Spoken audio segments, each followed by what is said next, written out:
Hello, and welcome to Heads Up. This is how to do auctions. My name is Chris, and this is Jalaya.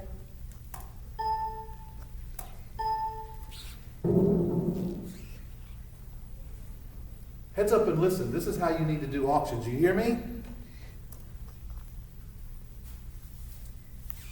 The auction process. First, you will need to pull up the auction report for that month. Check everyone's file to see if everyone has made a payment after their lien fee hit. This person should have a payment agreement on file attached endorsement. If not, get one. If they are on a payment agreement or made a payment after lien fees, please move them to the next auction date. By going into the work orders, click on the work order and edit by changing the auction date to the next month and mark as needs approved. Approve it with your next month's auction. After you've done that, then reprint the new auction report that should have everyone in that month available to go to auction. Check, check, and recheck. You can never check enough when it comes to auctions. You need to make sure that you do it right. Each property has paperwork that must be done before the unit can go for auction. The paperwork consists of foreclosure checklist. For each state, it is different. Please fill out and initial and date your next section. Auction unit inventory, pictures of contents, which is pictures of the unit, a copy of a certified or verified letter, a copy of firm book page, if mailed by property manager, and a copy of newspaper ad. Sometimes called proof of mailing. And make sure that your regional manager has signed off on the foreclosure checklist before you post it on the auction website.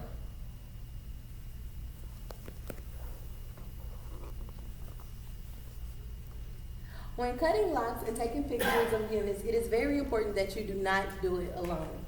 Always have a coworker present. If you're the only person on the property, contact the sister property and let that employer come over to your property to assist you with cutting lots. Cutting locks take a bit of energy and muscle. Find out what works for you, whether it's bolt cutters, drill bits to cut off your units. Once you cut locks off of your auction units, you are able to take inventory and pictures of your unit.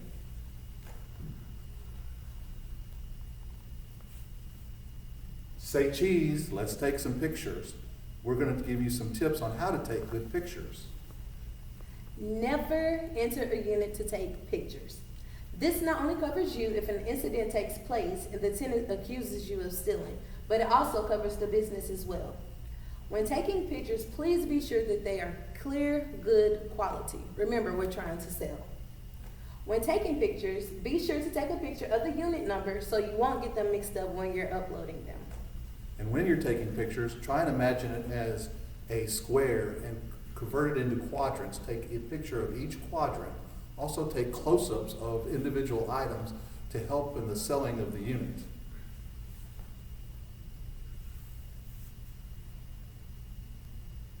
Relock and seal. After you've taken inventory and have completed your pictures, you are now ready to relock your storage unit with a red lock and a red seal tag. You will document your tag number on the auction inventory sheet.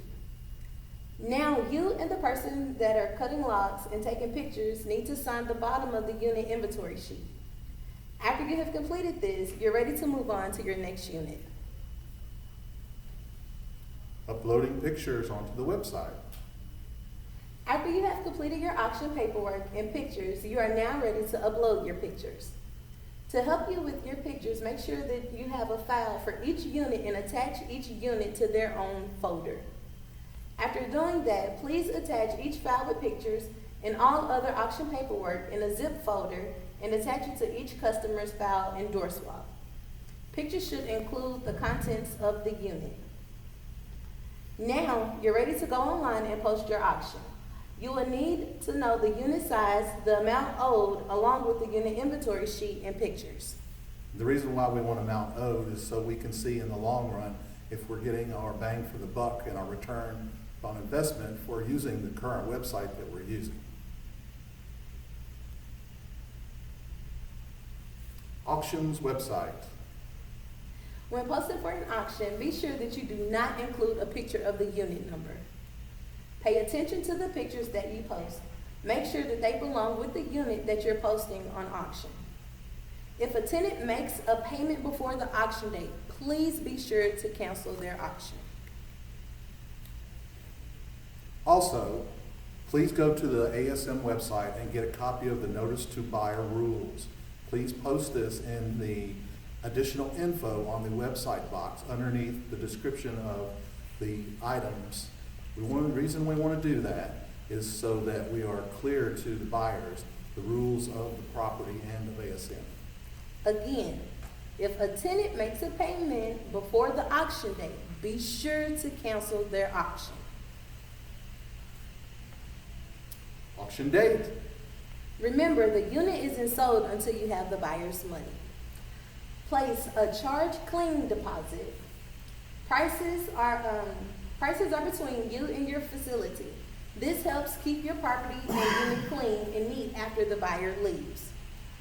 It helps for you to have your paperwork and receipts already printed and ready so you won't be busy doing things when the buyer comes. They can just get in and out. Each month, your gate code should change for your auction date so that no one else may enter who doesn't have access. I always change it to the next auction date.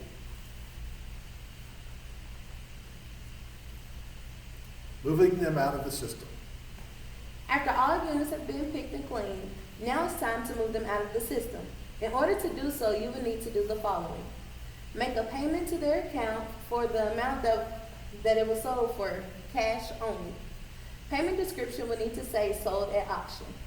Now it's time to create a credit. If a new rent charge has kicked in the last 4 days, please be sure not to add this total to the credit or it will leave a credit on the customer's account. For example, if you're moving the customer out on 1/20/17 and a new rent charge hit the account on 1/16/17, you would not include this charge. Please use the last charge before this charge hits and minus the amount that it was sold for. This will be the charge you will credit. You will need to hit the Create Credit link under the account activity at the bottom of the page. Continue.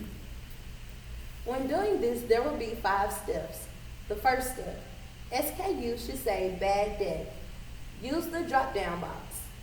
Second, create amount, credit amount. Should be the total amount owed. Third, credit description. Just type sold at auction. Fourth, reason category should say auction, bad debt. Use the drop-down box to locate it. Fifth, reason, just type sold at auction. Now hit the create credit button and save. Now refresh the customer screen and it should have a $0 balance. If you have a negative amount, then you credited too much and you need to redo it by voiding the credit and starting over.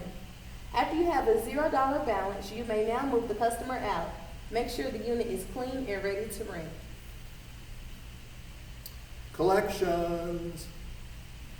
Once all of your auctions have been sold and the buyers have come to pay and the unit has been cleaned out, you may now start the Federated Collections Bureau, Inc. paperwork.